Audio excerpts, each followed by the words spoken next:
ეგეთი წიგნი, რომელიც ცოტა ხნის წინ გამოვიდა ქართულად, არის მეგი ნელსონის არგონავტები, რომელიც მინდა რომ ძალიან ბევრ ადამიანს ჰქონდეს წაკითხული და ბევრმა ადამიანმა იფიქროს ამ წიგნზე და ეს არ არის რაღაც მხატვრული ლიტერატურა, არ არის რომანი, არის ასე ვთქვათ რაღაცა დღიურსა და ფილოსოფიურ რეფლექსიას შორის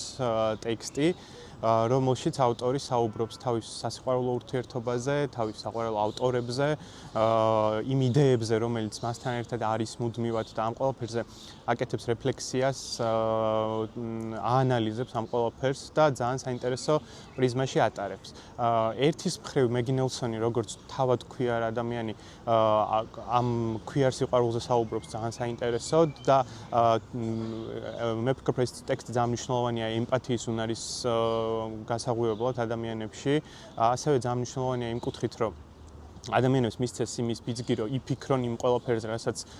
კულტურულად მოიხმარენ, ანუ იმ ტექსტებზე, იმ ფილმებზე, იმ მუსიკაზე თუ ასე შემდეგ, რასაც ყოველდღიურად ხვდებიან და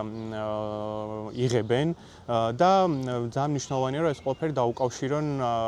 ადამიანებმა თავიანთ გამოცდილებებს და ეს გამოცდილებებიც ახლებურად გადაიაზრონ და მეგი ნელსონი არგონავტებში აკეთებს ამ ყველაფერს ფანტასტიკურად. ძალიან საინტერესო საკითხავია ამასთანავე, მიუხედავად იმისა, რომ არა მხატვრული ლიტერატურა, ძალიან მარტივად იკითხება, ძალიან მსუბუქი არის, მაგრამ ემოციურად არის ძალიან, ასე ვთქვათ, მძიმე და საინტერესო. ამიტომ ყველას ვურჩევ, რომ მეგი ნელსონის არგონავტებს გაეცნოს და ბევრი იფიქროს იმ ყველაფერზე, რაც აქ წაიკითხავს.